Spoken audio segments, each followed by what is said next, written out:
हे कार्यक्रम संगीता जर कार्यक्रम चालू झालाय.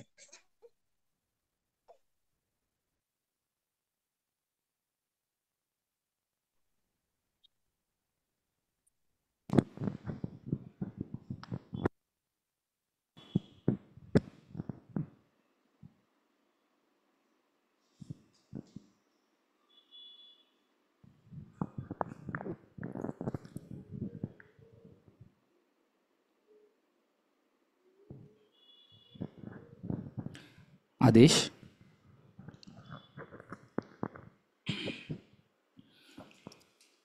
आजच्या या विशेष दिनी खरं तर आज 30 सप्टेंबर वात्सल्यमूर्ती ममताई यांचा स्मृतिदिन. तर त्यांच्या पवित्र स्मृतीस आपण वंदन करूया सगळ्यांनी. आणि आजच्या या आपण मीटिंगची सुरुवात करूया. ममताईंबद्दल जेवढं सांगावं खरं तर तेवढं कमी आहे. म्हणजे ज्यांनी त्यांना प्रत्यक्षात पाहिलं आहे, ज्यांनी त्यांचा अनुभव घेतला आहे, त्यांचा सहवास ज्यांना लाभला आहे, त्यांना सर्वांना माहितीच असेल त्या किती म्हणजे कशा होत्या, किती प्रेमळ. त्यांच्या नावाप्रमाणेच होत्या खरं तर त्या. ममताई वात्सल्याची मूर्ती होती ती. तर त्यांनी इतकं काही देऊन ठेवलं आहे आपल्या सर्वांना की ते अमाप आहे. म्हणजे आभाळा एवढं खरं तर दिलं आहे. ईश्वर आपल्याला जेवढं देईल तेवढा त्यांनी दिलेलं आहे त्या माऊलींनी. तर त्यांचा आज स्मृतिदिन, त्यांच्या पवित्र स्मृतीस आपण वंदन करून एक छोटंसं गाणं घेऊया. आदेश.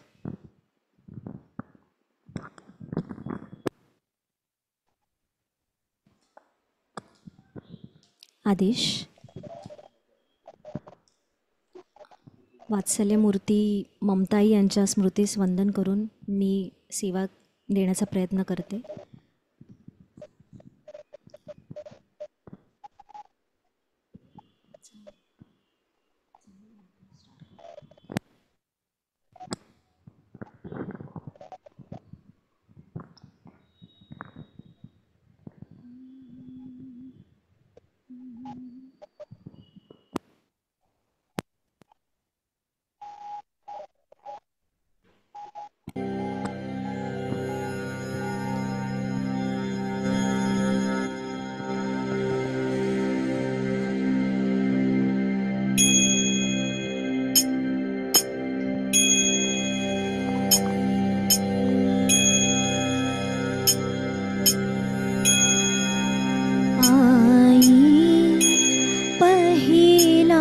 संस्कार आई पहिला उच्चार आई पहिला संस्कार तोल जाणाऱ्या जीवाला तोल जाणाऱ्या जीवाला तोला मोलाचा आधार आई पहिला संस्कार आई पहिला उच्चार आई पहिला संस्कार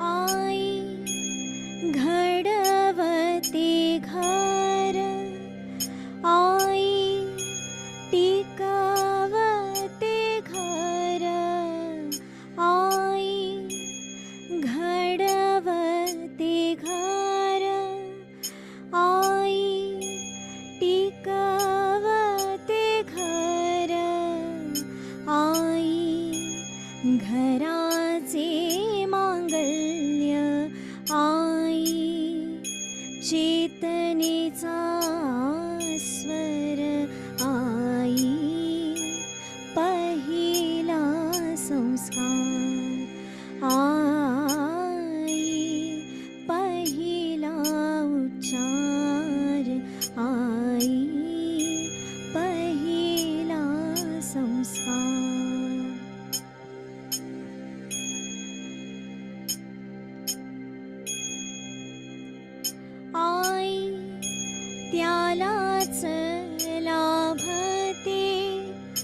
ज्याच्या गाठीशी पुण्याई आई त्यालाच लाभते. ज्याच्या गाठीशी पुण्याई आई विना पोर काजो त्याची माऊली विठाई. आई पहिला संस्कार आई पहिला उच्चार आई पहिला संस्कार.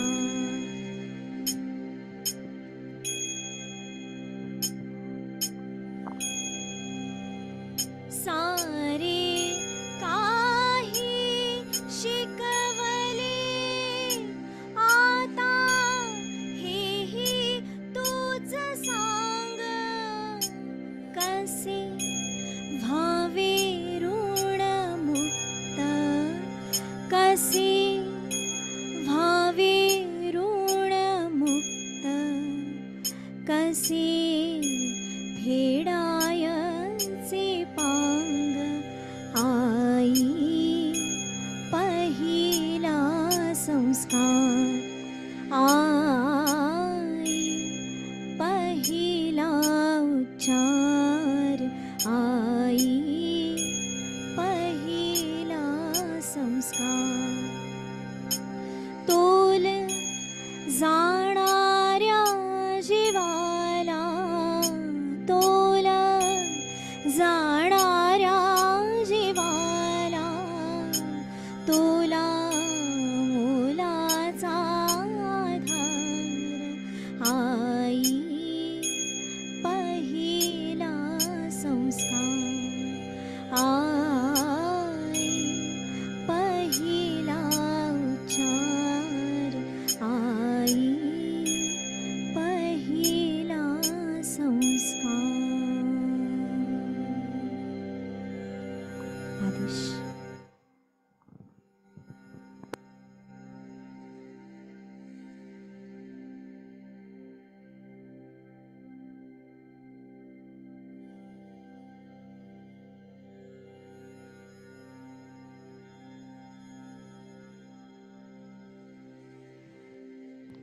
आदेश माऊली.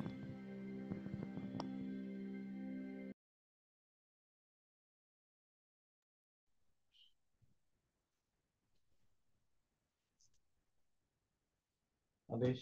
ओम नमो नारायण. आदेश निरंजन मौली.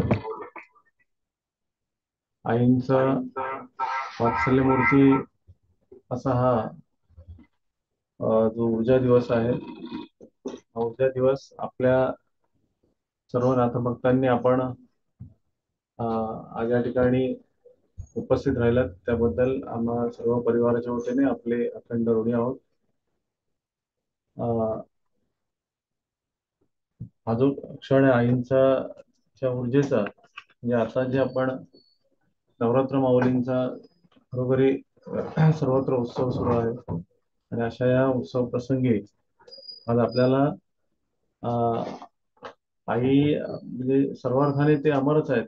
त्यामुळे आपल्याला पण एक जो आठवणीचा जो हृदयातली साथ असते ती आपली अखंड आहे. आणि आपण म्हणून जी व्यक्ती ह्या ज्या माऊली असतात त्या अमर असतात, त्यांना त्या ठिकाणी आपल्याला फक्त त्यांना मायेची साथ फक्त आवश्यक असते. आणि ती आपण प्रत्येक जण आपापल्या परीने आपले सर्व नाथभक्त जे आज प्रत्यक्ष अप्रत्यक्ष उपस्थित असतील नसतील त्यांच्याकडून ती घडत असते. आणि असं हे आईंचं म्हणजे आमच्या सगळ्यांच्याच पाठी असलेले हे महान कवच, म्हणजे जसे आमचे वडील महादेवनाथ महाराज, तसंच आईंनी त्यांना दिलेली जी काही मोठी साथ आहे ती आमच्यासाठी फार मोठा आदर्श हा सिद्धांत आहे असं म्हणायला हरकत नाही. आणि आईंचा हा जो वसा आहे तो आपण सर्व नाथभक्त सर्व नाथ परिवार आपण सगळेजण तो पुढे प्रवाहित करतो आपापल्या परीने, जसं आपल्याला शक्य होईल, जसं आपल्याला जमेल त्या पद्धतीने. आईंच्या आठवणीबद्दलचा जर आपण मागोवा घ्यायचा ठरवला तर मला वाटतं एक दिवस पूर्ण आपल्याला पुरणार नाही, इतक्या त्या आठवणी त्यांच्या आपल्यासाठी मोठ्या आहेत. आणि हे जे आता आपण जे काही व्यक्त केलेले विचार आहेत किंवा व्यक्त करणारे विचार म्हणजे व्यक्त करतो ते विचार आहेत, ते त्यांच्या अमर कार्याला स्मरून ते विचार आहेत की ज्यांनी सातत्याने प्रेम ही जी काही अडीच अक्षर आहेत त्या प्रेम ह्या अडीच अक्षरावरच आपलं जीवन सर्व व्यतीत केलं. त्याच्याशिवाय त्यांना दुसरं काही माहिती नव्हतं, म्हणजे दुसरं कुठलाही ना स्वार्थ माहिती होता ना कुठला बाकीच्या काही गोष्टी माहिती होत्या. फक्त प्रेमच ह्या जगात काही कार्य करू शकतो आणि प्रेमानेच आपण जग जिंकू शकतो असं ती सातत्याने म्हणायचे. आणि दुसरी गोष्ट म्हणजे त्यांनी ज्या पद्धतीने त्यांचं जीवनमान म्हणजे आपण प्रत्येकाच्याच ज्या काही माऊली आहेत, ज्या काही घरात मधील आई आहेत, त्यांचं प्रत्येकाचंच जीवनमान ते शून्यातून विश्व घडते तसंच आहे. परंतु तसंच आईंचं जे त्यांचं जीवनमान होतं ते त्यांनी शून्यातून घडवत घडवत आम्हाला अशा पद्धतीने आज तुमच्या सगळ्यांचे आशीर्वाद घेण्यासाठी सिद्ध केलं. आणि हे सगळं होत असताना कुठेही त्यांना कुठल्या वेदना होत असेल, कुठलं दुःख होत असेल, त्याचा विचार प्रवाह न मांडता फक्त आपलं जे काही कर्तव्य कर्म आहे ते करत राहणं हाच त्यांचा मोठा जो संदेश आहे तो आमच्यासाठी होता. म्हणजे जर आपण वैयक्तिक त्यांच्या माध्यमातून जर आपण अभ्यासाला गेलो तर त्यांचं जे चरित्र होतं म्हणजे त्यांचं जे आपण ज्याला म्हणतो ना की एक चरित्र प्रवाह माणसाचा म्हणतो, व्यक्तीचा म्हणतो, तर तसं चरित्र प्रवाह म्हणजे त्या ठिकाणी मला वाटते की ह्या सगळ्या प्रवाहामध्ये म्हणजे सेवा देत असताना म्हणजे गुरुजी जे काही सेवा द्यायचे गुरुजी बाबा, तर त्यांना साथ देत असताना त्या सेवेमध्ये अखंड अहोरात्र ती साथ आईंनी घडवल्यामुळेच गुरुजी साथ म्हणजे गुरुजी सेवा देऊ शकलेले आहेत किंवा ही सगळी आश्रमाची हे सगळं मांदियाळी फुलत आलेली आहे. म्हणजे त्याचं जर आपण क्रेडिट द्यायचं ठरवलं तर ते पूर्णपणे आईंना द्यावं लागेल. आणि अक्षरशः गुरुजी म्हणजे एक पेटतं धगधगतं यज्ञकुंड होतं, तर त्याच्यातलं एक समिधा होत्या. लग्न सातत्याने ते समितीचं जसं हे असतं ना की स्वतःला त्या ठिकाणी अर्पण करून घेणं. तर अर्पण किंवा डेडिकेशन हे जे वर्ड म्हणतो ना आपण ते फार नाजूक वर्ड आहेत. आपल्याला ते सहज बोलायला सोपे आहेत, परंतु ते नाजूक वर्ड आहेत की ज्या ठिकाणी समर्पण भाव असतो की त्या ठिकाणी इदम न मम हे माझं नाही आहे, मी केलेलं नाहीये, तर हे सगळं आपलं आहे अशा पद्धतीने आईंनी आम्हाला त्या ठिकाणी घडवलं. आणि जे काय माणसांची श्रीमंती आहे किंवा जनतेची श्रीमंती आहे ती कशी मिळवावी, प्रेम कसं मिळवावं, हे मात्र त्यांच्याकडूनच आम्हाला ते बाळकडू लाभलं. आणि ते बाळकडू लाभत असताना आमचे त्यांचे दोन्ही आज दादा दिदी विजयनाथ दादा आहेत, दिदी आहेत, चतुर्मय दिदी आहेत, ही सर्व नातवंड आहेत. आणि त्याचबरोबर तुमची ही सगळी बालगोपाळ मंडळी ही सगळी त्यांची नातवंड. तर ते ज्यांनी ज्यांनी जो सहवास लाभला त्यांच्यासाठी ते फार मोठं सहवासाचं लेणं होतं. आणि एकदा त्यांचा विश्वास जिंकला किंवा एकदा त्यांचं प्रेम जिंकलं की मग त्या ठिकाणी कुठलाच त्यांच्याकडे अपील नाही. म्हणजे तो फक्त भाग त्यांचा होता की प्रेमाने जिंकायला पाहिजे, प्रेमानेच आपल्याला सेवारत राहायला पाहिजे. आणि सातत्याने त्या हे म्हणायच्या की मला बाकीचा मोठेपणा काही सांगू नकोस, मला बाकीचं मोठं काय तुम्हाला दाखवू नकोस, फक्त एवढंच आहे की तू सेवेत राहा. अल्लाने सेवेत राहा याचा अर्थ की अगदी ते गोरगरीब आज जे काय आपण तुम्ही सगळेजण जे आपण प्रेमाने हा जो निधीचा वर्षाव करताय आणि काही कार्य घडतायत आपली, मग ते आदिवासी पाड्यातलं असो किंवा वारी शिक्षण पंढरीची असो किंवा वारीतल्या आजी आजोबांसाठी केलेलं योगदान असो आपण सगळ्यांनी मिळून, किंवा आळंदी सारख्या क्षेत्रात आपण काही छोटेसे योगदान करतो ते असो, किंवा त्या पूरग्रस्त आपदग्रस्त वगैरे या माऊली ज्या आहेत त्यांच्यासाठी काही आपलं जे काही हातभार तुमच्या सगळ्यांमुळे होत आहे, तर त्याचं जे मूळ म्हणतात ना की ते बीज रोवलं जातं, ते बीज विचारांचं जे सात्विक बीज आहे ते आईंच्याच या ऊर्जेतून ते आम्हाला लाभलं. मग त्याच्यामध्ये गुरुजींचा पण मोठा सहभाग आहे किंवा त्यांचंही योगदान फार मोठं आहे, मोठ्या गुरुजींचं आमच्या. पण त्यांना साथ अखंड देणाऱ्या किंवा कुठेही अशा सेवेमध्ये मागे न टेचणाऱ्या अशा पद्धतीने आईंचं सेवा कार्याची वाटचाल होती. आणि विशेष सांगायचं म्हणजे आज आणि मागे पण मी आठवण सांगितलेली आहे तुम्हाला की प्रेम ही अडीच अक्षरं जिंकताना त्यांनी सदैव आपल्याला जसं शक्य होईल तसं सेवा देत राहणं हाच त्यांचा फक्त एक कृतार्थ भाव होता किंवा जीवनाचा कृतार्थ आनंद होता.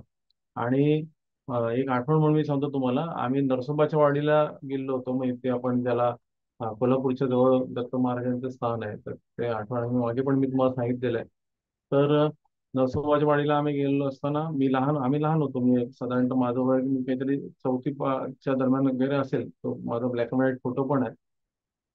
तर त्या दरम्यान आणि मी चौथ्या दरम्यान होतो आणि आईंना तिथली जी काही छोटी छोटी जे काही ब्राह्मण पुरोहित असतात त्यांची जी लेकरं असतात तर ती छान असं ते हे उपरण वगैरे घेऊन छान किंवा त्याला कद घालणं म्हणजे खाली सोवळं वगैरे असतात त्याला कद वगैरे त्यांच्या भाषेत म्हणतात.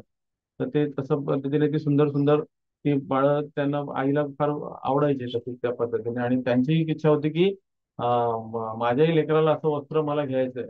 पण त्यावेळेस थोडासा एमटॉनिक म्हणतात ना तसं ते ते तेवढं साधत नव्हतं. पण तरी पण तीन एक वर्ष तिच्या डोक्यात तीच इच्छा होती बाई, साधारणतः 3 एक वर्षाचा तो भाग होता. तर ती सातत्याने ते हे करायची की विचार तो करायची. परंतु एकदा मग तिने हे केलं की गुरुजींना बोलायचा प्रयत्न केला. गुरुजी म्हणले की म्हणजे आईंना हाक मारून की ममता थांब, म्हणजे त्यांना त्यांच्या नावाने म्हणलं आणि थांब आपण नंतर बघूया ते, आपण घेऊया ते करूया आपण ते सगळं नियोजन. तर पण ते त्यांना काही राहवलं नाही आईंना. आणि मला आजही आठवतं की आमचे मी तुमच्यासारख्याच माऊली स्वरूप असलेले आमचे गोविंद बिसाजी नाईक काका होते. त्याच्यानंतर एक भाऊ चव्हाण काका वगैरे अशी फार थोर मंडळी होती की त्यांना त्या सहज बोलल्या की माझी इच्छा आहे की असं असं वस्त्र माझ्या मुलांना जरा घ्यायचं आहे, पण नंतर मी तुमचे पैसे देईन, पण हे गुरुजींना बोलू नका. गुरुजींना तुम्ही सांगा की हे तुम्हीच घेतलंय असं तुम्ही सांगा, नाही तर ते मला काय माझं काय खरं ठेवा हे नाही करणार आम्ही लोकं नंतर. पण ते मग आईने म्हणजे तर ते सांगितल्यानंतर नायिका का म्हणल्या "अहो, माई एवढंच ना, बाकीचं काय अजून तुम्हाला काय पाहिजे ते फक्त सांगा ना, तुम्हाला बाकीचं काय". तर ते म्हणले नाही बुवा, म्हणजे मला फक्त एवढीच माझी इच्छा आहे की मुलांच्या अंगावर ते वस्त्र हे करून त्यांना त्या रूपाने बघायचं आहे मला. तर म्हणजे म्हणजे मग त्यांनी ते मग ते नायिका त्यांनी आमचे पैसे हे करून ते वस्त्र पण आणलं आणि हे केलं. पण ज्यावेळेस ते वस्त्र आणलं आणि आपल्या गुरुजींकडे हे केलं तर गुरुजी म्हणले काका म्हणजे त्यांना आणि ते गुरुजींचं एक हे होतं की नाईक काका हे तसं पाहिलं तर वयाने त्यांच्यापेक्षा लहान होते, पण एकदा त्यांच्या डोक्यात आलं ह्यांना काका म्हणायचे की त्यांना काकाच म्हटलं. ह्यांना एखाद्याला मामा म्हणायचं ते मामाच म्हणायचे. अल्ला ओके म्हणजे मग आता पण ती आपण सवय बघा रुजवलेली आहे. मग आपल्याकडे असलेल्या मामांना आपण मामाच म्हणतो. म्हणजे मामा आता वयाने कदाचित आमच्यापेक्षा आपल्यापेक्षा लहान असले तरी सगळेजण त्यांना मामा म्हणतात. म्हणजे हा जो काय आहे ना विचार भाव तो त्याने रुजवला. किंवा कोणाला जर त्याने काकी म्हटलं की त्यांना काकीच म्हटलं. आलं लक्षात. म्हणजे त्या ठिकाणी नो इव्हन ते मला वाटतं माधुरीताई आहे त्या ठिकाणी की भुजबळराव काका तसं पाहिलं त्यांच्यापेक्षा वयाने लहान होते, पण ते त्यांना काकाच हाक मारायचे, भुजबळराव काका इकडे या. आला किंवा विजू तावडे काका इकडे या, म्हणजे असं ते आदेश गुरुजी. बरोबर बरोबर. काही आठवते ना म्हणजे. तर हो, ते आदेश. वयाचं वगैरे त्यांच्या एकदा डोक्यात ते नातं बसलं की ते त्याच नात्याने हाक मारायचे. म्हणजे समोरचा माणूस पण त्यावेळेस घेऊन जायचा आणि ती सवय आम्हाला लागली. म्हणजे कदाचित एखादी व्यक्ती विचारते "अहो, म्हणजे एखाद्या व्यक्तीला असं वाटत असेल की "यार, यांना काकी कसे म्हणतात की हे तर वयाने लहान आहे", किंवा पण ते एकदा डोक्यात म्हणजे ते ती ती रुजवण आहे ना ती तशीच आमच्यामध्ये पण ती रुजली गेली. ते वस्त्र जे आहे त्या वस्त्राची गंमत मी सांगतो तुम्हाला. तर ते वस्त्र जे आहे ते नाईक काकांनी कारण आईला दाखवलं हेच वाचून पाहिजे. आई म्हणल्या हो असंच पाहिजे होतं ते वस्त्र, आणि मग ते आईंना ते आवडलं. आणि मग आई म्हणलं की आता ते समोर कसं न्यायचं. नाईक काका म्हणले नाही मी ते करतो माई, तुम्ही काय काळजी नका." त्या माई म्हणायचे. तर मी ते करतो आणि ते नाईक काकांनी पुढे घेऊन आले. तर गुरुजी त्यांना म्हणाले, मोठे गुरुजी काका हे वस्त्र कशाला आणलं, माझ्याकडे तर आहे वस्त्र माझं, तर तुम्ही कशाला आणलं हे वस्त्र. नाही म्हणले ते जरा मला आवडलं म्हणून मी आणलंय जरा आपल्या मुलांसाठी. तर मग जरा हे करत तर आणि नाईक काकांना ते काय वस्त्र नेसवता येत नव्हतं आणि आम्हालाही वैयक्तिक तसं नेसता येत नव्हतं. तर म्हणले नेसवा जरा. तर त्याच्यानंतर त्यांनी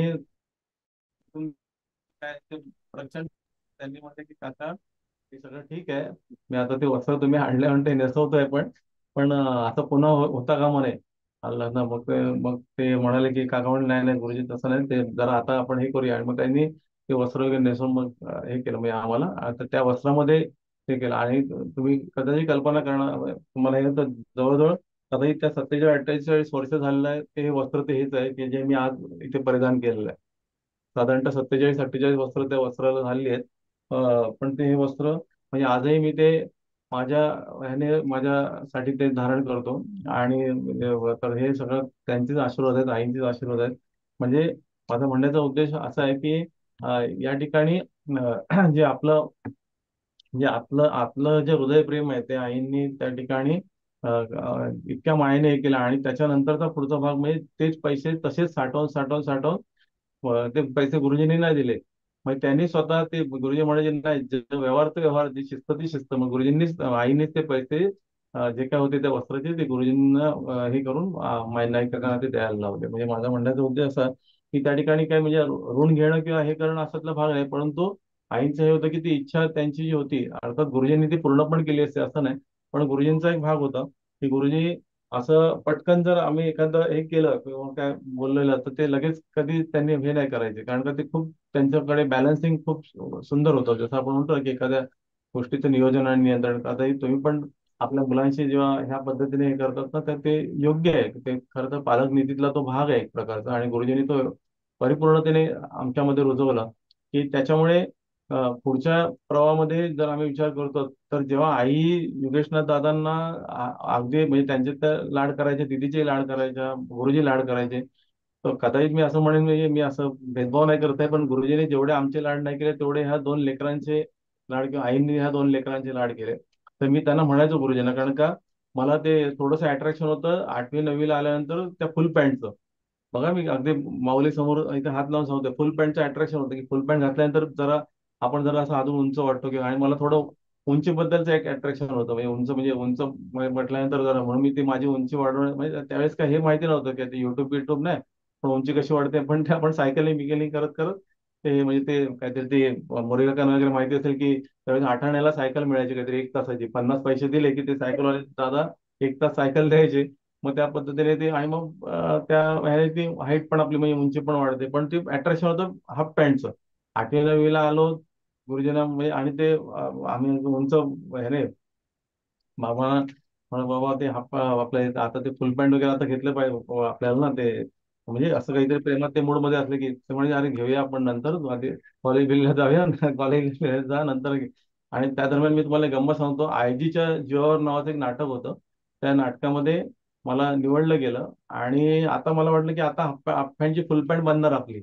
हल्ला म्हणजे नाटकात घ्यायचं भाग म्हटल्यानंतर त्या ठिकाणी आयजीच्या जीवावर म्हणून ते नाटक होतं, तर त्याच्यात आपल्याला फुल पॅन्ट हवी होती त्यांना. तर ते मी त्यांना म्हटलं बाबा असंच आहे, त्या नाटकात आपली निवड झाली. तर म्हणले चांगलं झालं, अभिनंदन तुझं, चांगलं झालं, चांगलं केलं. पण म्हणले मग काय, ते म्हणले तिथे ते त्यांनी सांगितलेल्या बाईंनी, आम्ही त्याला बाईच म्हणायचो त्यावेळी, टीचर आणि मॅडम म्हणणं तेवढं नव्हतं असं मला वाटतं, की आम्ही बाईच म्हणायचो. बाईंनी सांगितलेलं आहे की ते हे फुल पॅन्ट पाहिजे. मी म्हटलं त्या निमित्ताने आपल्याला फुल पॅन्ट मिळणार. तर त्यांनी सांगितलं नाही राजन, ते फुल पॅन्ट आपल्याला घ्यायचे, ते त्याला वेळ आहे भरपूर, आपल्याला काही चिंता नाही, तू कोणाची तरी बघ ऍडजस्टमेंट कर. आणि मग मंगेश दादा म्हणून होते कांडरकर, मग त्यांच्या त्या दादांची फुल पॅन्ट होती, ती मी चढवली आणि नाटकात त्या काम केलं. पण त्यांनी काही काय पॅन्ट त्या निमित्ताने नाही घेतली. आणि ते दुसरं त्यांचं म्हणजे म्हणण्याचं होतं की ती कंजूशन आहे. बरं त्या फुल पॅन्टच्या रेट पेक्षाही भारी हाफ पॅन्ट ते घ्यायची.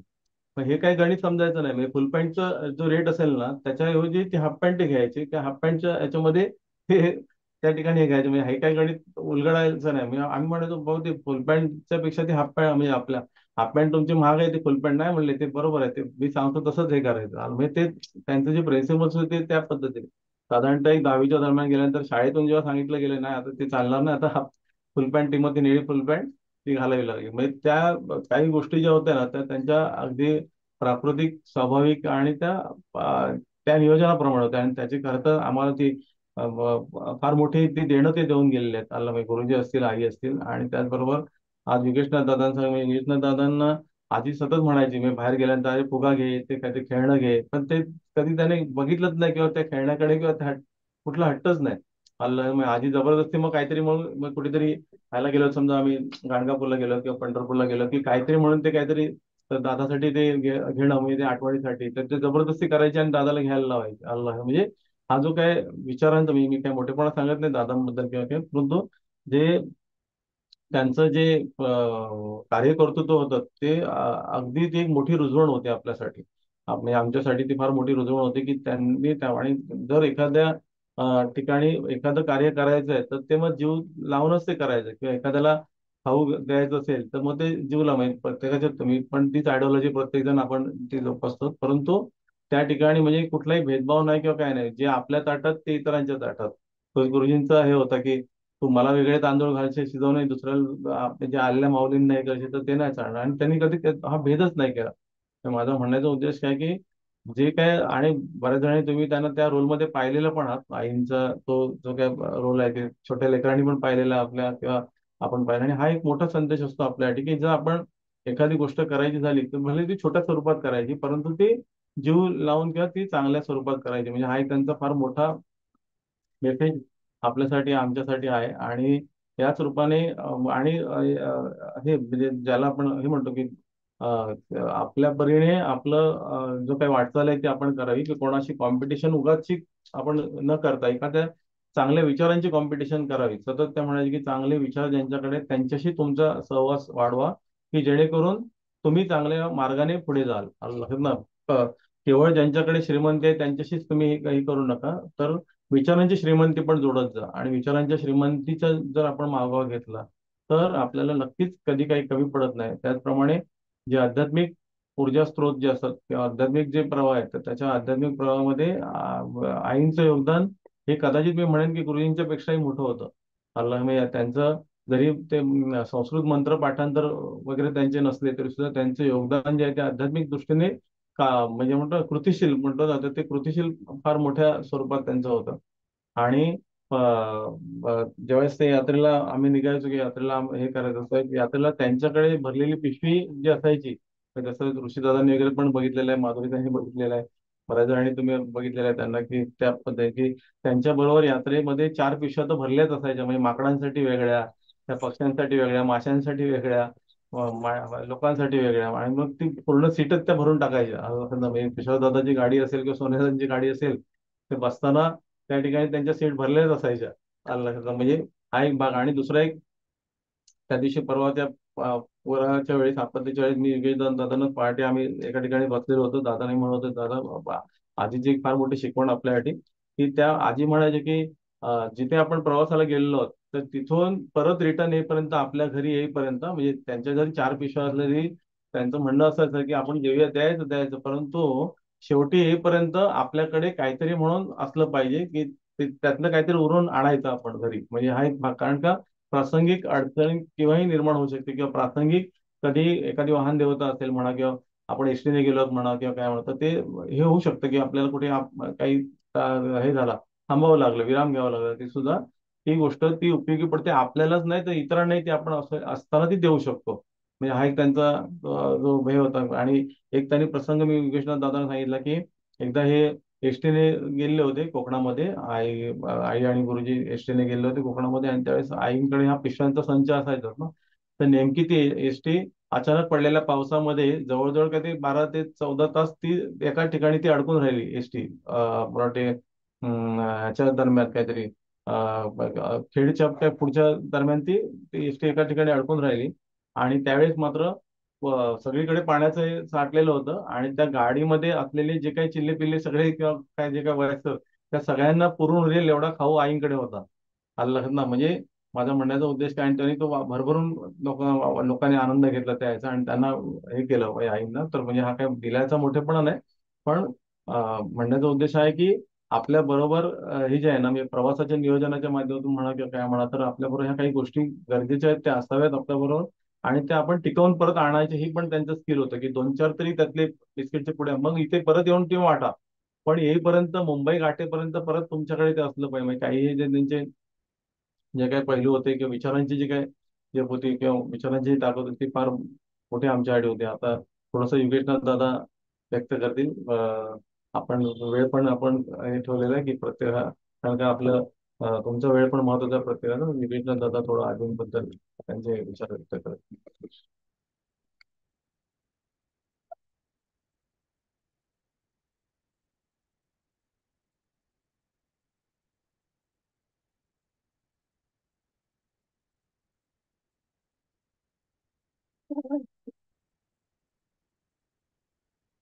आदेश माऊली. रामकृष्ण हरी. आजीबद्दल म्हणजे जसं वात्सल्याचा दिवा बोलतो तसं म्हणजे जेवढं बोलू ना तेवढं कमीच आहे. म्हणजे बोलतात ना की मायेची सावली असे प्रत्येक ते सगळं सेंटेन्स त्याला लागू पडतात आणि त्याच्यापेक्षा जास्त कदाचित पडू शकतात, पण आपण तेवढं बोलणं आपल्याने कमी पडू शकेल. आणि जसं बाबा बोलले की हे आता ह्या आपल्या ज्या मागच्या टप्प्यात जे जे आपले उपक्रम चालू आहेत म्हणजे पूरग्रस्तांना मदत किंवा आपलं शैक्षणिक दान किंवा उपक्रम, ते सर्व कदाचित त्यांची शिकवण असेल आजीची. आणि त्यामुळेच आपल्याला काहीतरी बुद्धी सुचत असेल की आपण हे करूया. असं कोणतरी बोलतात ना की येऊन आपल्या डोक्यात सोडत असेल आजीसारखं की तुम्ही असं करा, आणि ते आपल्या हातून होत आहे. ते म्हणजे कदाचित त्यांच्याच आशीर्वादामुळे हे शक्य आहे. कारण असं आपल्यासारख्या सामान्य माणसाला सुचणं म्हणजे अवघड आहे की आजच्या ह्या युगात हे आपण करतोय. तर काहीतरी वेगळीच एनर्जी आपल्याला सांगत असेल आणि आपण फक्त कठपुतलीसारखे ते करतोय असं मला वाटतं. म्हणजे आपल्याने म्हणजे बोलतात ना की आपल्याला काही गर्व येणं ह्या बाबत नाही, पण मागच्या ज्या आपली जी परंपरा आहे त्यामुळेच हे शक्य होत असेल आपल्या ह्याच्याने होणं. कारण आजच्या युगात प्रत्येक जण आपलाच विचार करतोय किंवा स्वतःपुरतं जगण्याचा विचार करतोय, पण असं काहीतरी वेगळं करणं किंवा आपला लोकांसाठी जगणं हे कदाचित त्यांच्याच विचारामुळे हे शक्य आहे. आणि ते सर्व बाबांनी सांगितलं. आणि आजी म्हणजे फ्रेंडली बोलतात ना की सर्वांसाठी फ्रेंडली. म्हणजे ऋषी दादाला माहितीये, शुभम दादाला माहितीये, साहिल दादा, अनिकेत दादा, म्हणजे प्रत्येकावर तिचं प्रेम प्रेम असायचं. असं नाही की ऋषी दादा हे किंवा हे किंवा म्हणजे ती असं कोणाला वेगळं नाही करायची. ती सगळ्यांना एकत्र घेऊन किंवा सेल्फी काढणं झालं, सोबत मॅगी खाणं. आम्ही म्हणजे सर्व अनुभव आहेत आमचे. म्हणजे एकदा ऋषी दादा मी घरी होतो. म्हणजे हे सांगणं बरोबर आहे की नाही चुकीचं मला वाटत नाही, पण असंच तुम्हाला सांगतो मजा म्हणून, की आम्ही तिघेच घरी होतो तेव्हा आणि सर्वजण बाहेर गेलेले आणि आम्हाला लक्ष ठेवायला सांगितलं. म्हणजे आजीवर थोडं तुम्ही हे करा, थोडं कामासाठी गेले. तर मग ते असताना मग आजी बोलली की तुम्हाला भूक लागली आहे का? मग ती मालवणीतून बोलायची मॅगी आणा मग आपण खाऊया असं करून. नंतर मग ती असं म्हणजे फ्रेंडली मध्ये बोलली, मग आम्ही दोघांनी बनवलं वगैरे. पण ती काय माहित कशी टेस्ट होती, पण तिने आवडीने खाल्ली आणि आम्ही तिघांनी पण ती म्हणजे एन्जॉय केला तो टाइम. तो म्हणजे बोलतात ना की आजीसोबतचा तो बेस्ट टाइम असेल आमच्या तिघांचा. आणि तो एन्जॉय करत ती म्हणजे ते अनुभव आहेत वेगवेगळे. ऋषाला पण सांगू शकतो त्याबद्दल. ऋषाला बरोबर ना? हो दादा, हो नक्कीच. हा. आजी बरोबरचा पिरियड, खूप खूप सारे मोमेंट्स आहेत जे आता पण कधी पण आठवले, आजीची आठवण आली ना, ते मोमेंट्स असे लगेच डोळ्यासमोर येऊन जातात. आणि ते सेल्फी काढणं पण झालं. म्हणजे ती सेल्फी हा, काढण्यात पण एक्सपर्ट होती. म्हणजे बोलायची की चला सेल्फी काढू. म्हणजे ते बोलतात ना की नातवंडांवर कसं प्रेम करावं किंवा हा, कौतुक कसं करावं हे तिच्याकडून शिकणं फार महत्वाचं होतं. म्हणजे कोणी जर छोटी जरी गोष्ट केली असेल किंवा चित्र जरी काढलं असेल किंवा डान्स जरी केला असेल तर लगेच त्याचं कौतुक करून त्याचा सन्मान करणं. म्हणजे तेच आता बाबा कदाचित ते फॉलो करत असतील. म्हणजे आमच्या याने ते 1% आम्ही फॉलो करतोय नक्कीच. की ती 100% असेल तर आपण अर्धा टक्का जरी केले तरी खूप आहे. म्हणजे तिचं प्रेम करणं, कोणावरही प्रेम करणं, म्हणजे लहान मुलगा दिसलं की त्याला लगेच आपलंसं करून घेणं किंवा तिच्या बॅगेत जे खाऊ असायचं ती लगेच काढून द्यायची. असा विचार नाही करायची की आपल्यासाठी ठेवूया किंवा आपल्यासाठी म्हणजे बोलतात ना की स्वतःसाठी जगत नाही राहिले ती लोक. म्हणजे दुसऱ्यासाठी जगणे फार महत्वाचं होतं त्यांच्या. आणि गावी पण गेलं की सगळे तिचेच आठवण काढतात. म्हणजे कोणी जरी आलं तरी चहा पिला देणं किंवा खाऊ देणं हे खूप वेगळं आहे हे जगणं. म्हणजे त्यांनी आजोबा आजी म्हणजे आता मी एक्सप्लेन नाही करू शकत हे एवढं सगळं. पण अशी माणसं म्हणजे बोलतात ना की मी आणि बाबा आपलं पूरग्रस्तांच्या वेळी जाताना आम्ही दोघं पुढे होतो आणि पाठी दोघे आपले जे सोबत होते सोनादा आणि मामा, ते आपलं आराम घेत होते. आणि आम्ही दोघं असं शांतपणे आपल्या पुणे एक्सप्रेसला चाललो होतो आणि आम्ही म्हणजे गाडी 60-70-80 लाच एवढीच होती. आणि आम्ही दोघं खूप असं बोलतात ना की एवढ्या दिवसांनी आम्ही दोघं एवढे बोलत होतो शांतपणे आणि असं वाटतच नव्हतं की आम्ही प्रवास करतोय. आम्ही दोघं एकदम शांतपणे सगळं बोलत होतो की आपल्या आश्रमाचं जे कार्य चालू आहे किंवा हे चालू आहे. त्यात आम्ही बोललो की मी बाबांना बोललो की आजोबा म्हणजे बोलतात ना की एक त्यांच्या म्हणजे बोलतात ना की त्यांच्या जे काय बोलतात त्याला परिवारातले कुठेतरी वेगळेच दिव्य बोलतात ना की सत्पुरुष असे वाटतात मला. म्हणजे असं आमचं फ्रेंडली बोलणं चालू होतं की ते कोणतरी वेगळेच वाटतात मला. म्हणजे मी विचार करते की त्यांच्यासारखं तुमच्या ह्याच्यात कोण दिसतच नाही मला. म्हणजे सत्पुरुष हा एवढं प्रतिभावान, एवढं शिकलेलं किंवा असं वेगळं दिसणारं किंवा असं बोलतो ना की बघून असं वाटेल की ही व्यक्ती नक्की म्हणजे अशी कशी असू शकते आपल्यात. आणि ती व्यक्ती असं वेगळं जगणारी किंवा वेगळे विचारांची एवढं कसं म्हणजे तुमच्यात कसं वाटत असेल ते. तर मी बाबांना असंच बोलत आणि आमचे असेच विचार करत होते. बाबा पण बोलले की बरोबर तुझं मार्किंग बरोबर आहे की असं व्यक्ती आपल्यात येऊन जाणं हे म्हणजे बोलतो ना की सत्पुरुषच ईश्वरातच हे नक्की एक व्यक्ती असेल. कारण एवढे प्रगल्भ विचार आणि एवढं शिक्षण घेणं, एवढ्या लोकांना सांभाळणं, एवढ्या यात्रा मॅनेज करणं, आणि बोलतो ना की अं, त्यांना कोण बॅकग्राऊंड पण नव्हतं, म्हणजे ते गावावरून आलेले. आणि म्हणजे आमचं जेव्हा सागरदांचं वगैरे पण बोलणं होतं की त्या व्यक्तीला काही, म्हणजे व्यक्तींना काही बॅकग्राऊंडच नव्हतं, आणि ते असून त्यांना कसं ज्ञान झालं असेल. म्हणजे कदाचित ते सत्पुरुषाचंच एक रूप असेल, आणि आजी पण त्यांना साथ भेटली. म्हणजे ते एक बोलतो ना की बरोबर मॅच मेकिंग झालं आणि ते पुढे आले. आणि आजीचं जे बॅकग्राऊंड होतं ते श्रीमंतांचं होतं खरं तर. म्हणजे आजीचं जे माहेर होतं ते श्रीमंत ह्याच्यात होतं, आणि आजोबा थोडे लो लेवलला होते. पण तरी पण आजीने येऊन इथे मॅनेज केलं. म्हणजे ते पण आजकाल शिकण्यासारखं आहे की एवढ्या मोठ्या ज्या परिवारातून येऊन, त्यावेळेस त्यांच्याकडे बैलगाड्या खूप होत्या, चौदा असं चौदा 14 बैलगाड्या आणि एवढी प्रॉपर्टी वगैरे सगळं होतं. पण आजीने ते सर्व सोडून एक छोट्या घरात आले, आणि एवढं ऍडजस्ट करत आजोबांसोबत राहणं एक फार कठीण होतं. पण त्या दोघांनी बरोबर एकमेकाला सांभाळत हा मोठा आपला नाथ परिवार घडवला. आणि तो आपण छोट्याशा 1% आपण सांभाळत हळूहळू आपल्या ह्याने पुढे चालत आहोत. आणि आजोबांची शिकवण आहे की समुद्र बनू नका, वहाड म्हणजे बोलत ना की छोटं राहा, झऱ्यासारखं पुढे चालत राहा. आणि तेच आपण फॉलो करतोय. कुठेच मोठं हे न करता आपण छोट्या ह्याने आपल्या ह्याने जेवढं आपल्या शक्य आहे तेवढ्याच ह्याने आपण पुढे चालत आहोत. कारण झऱ्याचं पाणी प्यायला सर्वच जण येतात, पण समुद्राचं पाणी प्यायला कोण जात नाही. ते बाबा सारखंच बोलायचं, ते आपण फॉलो करत आपल्या ह्याच्याने पुढे चालत आहोत. आणि आजीचे विचार आपल्यासोबत नेहमीच आहे, आजीची आठवण सारखीच येत राहते. आणि असंच आपण आजीची आठवण म्हणजे बोलतात ना की दरवर्षी काढण्यापेक्षा आपण रोजच काढतो. पण हा एक दिवस आहे म्हणून आपण आज खास तयारी जमलो आहोत. सर्वांना धन्यवाद, आपण एवढा वेळ दिलात. आज सर्वांच्याच घरी सण आहे, म्हणजे अष्टमीचा जो उपवास आहे. उपवास आहे, तरी पण तुम्ही वेळ काढून आलात, तर त्याबद्दल खूप खूप धन्यवाद आदेश. चालेल. आपण तिथलं मग. आदेश सर्वांना आवाज येतोय? हा दीदी बोल मग. हा सॉरी, आम्ही ऑफिसमध्ये कॅमेरा तर चालू करत आहे. बरोबर. पण आजीची आठवण योगेश दादांनी खूप सुंदररित्या सांगितली आहे. आणि म्हणजे आपल्या सगळ्यांच्याच मनात खरं तर आजी सतत असते. कारण तिच्या तिच्या हातचं जेवण असू दे किंवा तिच्या सोबतचे क्षण असू दे, ते सतत आपल्या सोबत असतात. आणि आजीचं ऍक्च्युली म्हणायला गेलं तर मी मागे पण असं बोललेली की ती तर खरं तर रूममेटच होती, आणि ती बघायला गेलं तर आमच्यापेक्षा पण खूप मॉडर्न विचारांची होती. आणि तिचं सगळंच खूप म्हणजे छान होतं. तिचं ठेवणं, सगळ्या वस्तू ठेवणं किंवा घरात पण असू दे, ती म्हणजे बोलतात ना, ती थकली, एवढी थकली असेल तरी ती त्याच जोमाने त्याच जोशाने काम करायची.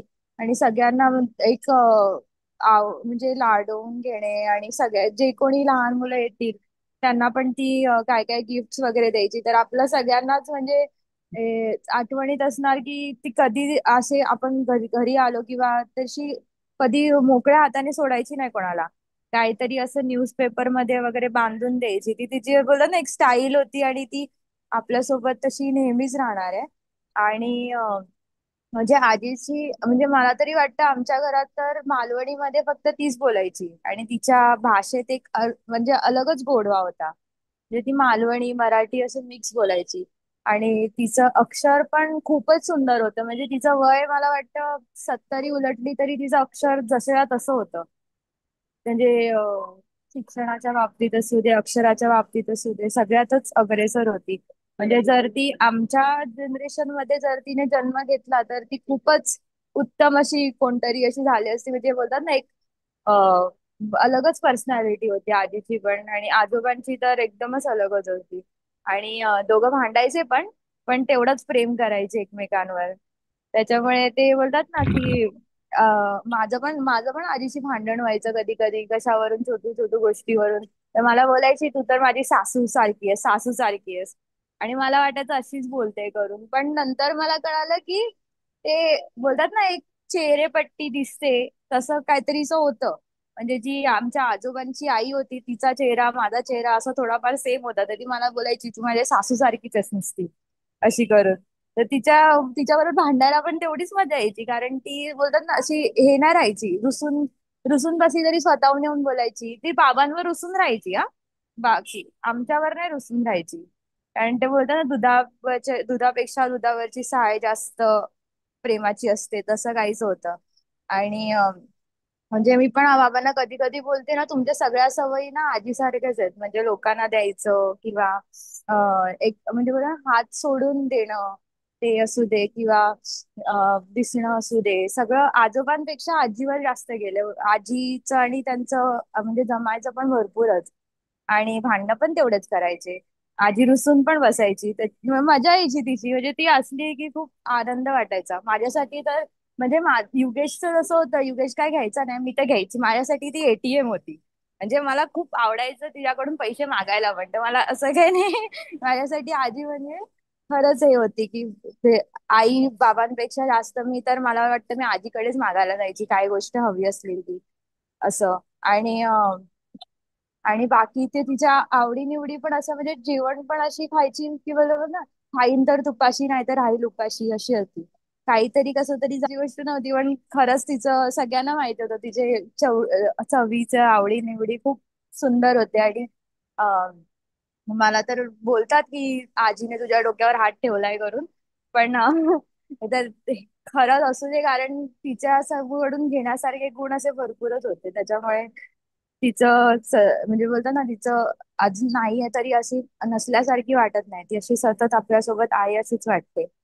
आणि आमच्याकडे म्हणजे बघायला गेलं तर आजीची मी एकदा आधीची ऍक्टिंग केलेली, तर तेव्हा मला सगळे बोलत होते की नाही तू आधी सारखी सेम ऍक्टिंग केली आहे करून, आधी सारखीच दिसतेस करून. पण तिचे दिसण्यापेक्षा तिचे गुण जर माझ्यात आले किंवा आपल्या सर्वांत आले तर खूपच चांगली गोष्ट असू शकते. आणि पुढे तर मी आता आईला बोलायला देते, कारण तिच्या मनात पण भरपूर आहे बोलण्यासारखं. आदेश. आदेश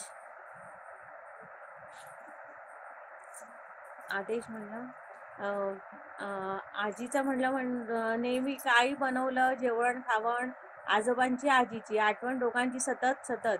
भाजी जरी साफ करायला बसली तरी नेहमी आठवण. मला ती बोललेली आणि आजी की बघ म्हणजे तुला माझी आठवण येणारच भाजी साफ करताना करून.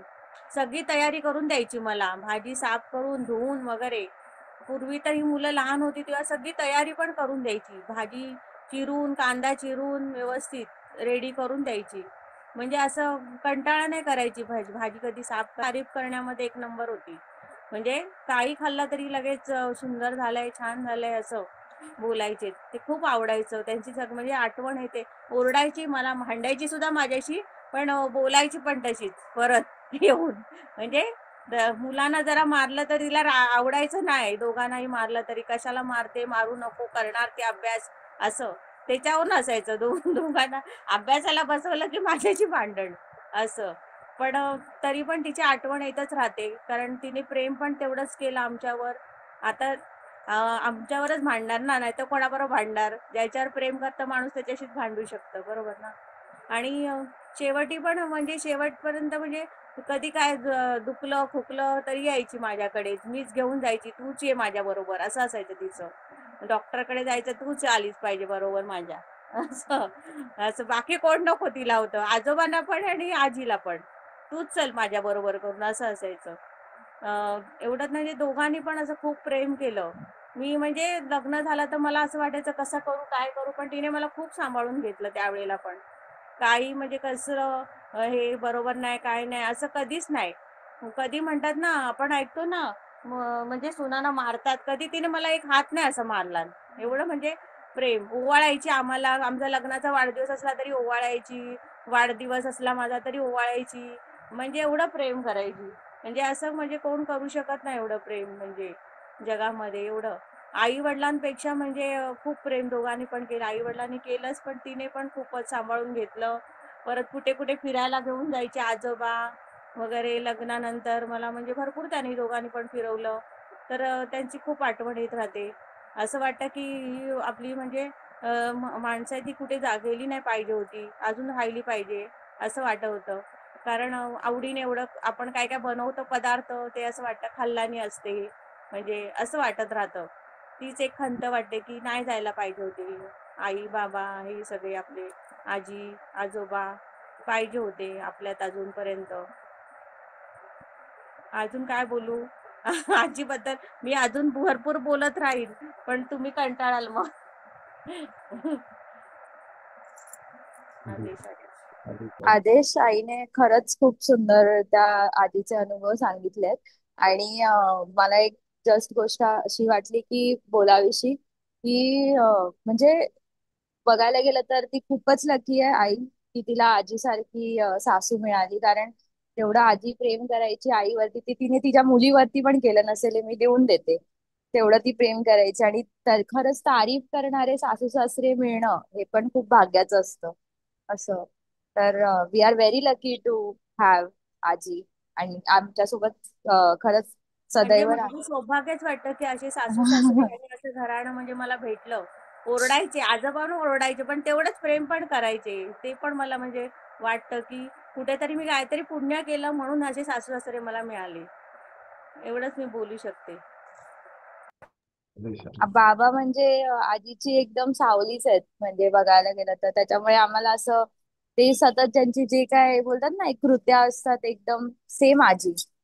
तर आजी चालली असं जसंच वाटतं. आदेश. आदेश आदेश आदेश.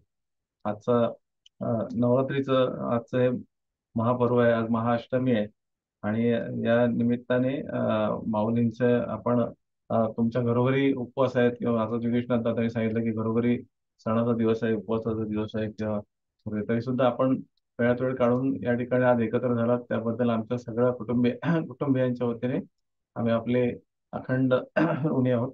ओम नमो नारायण तुझे आदेश आदेश आदेश. आपल्याला फक्त 1-2 मिनिटं माऊलींवर आपण जो फुलांचा अभिषेक आहे तो करू आपण आणि गुरुक्ष मंत्र त्या ठिकाणी म्हणण्याचा प्रयत्न करू.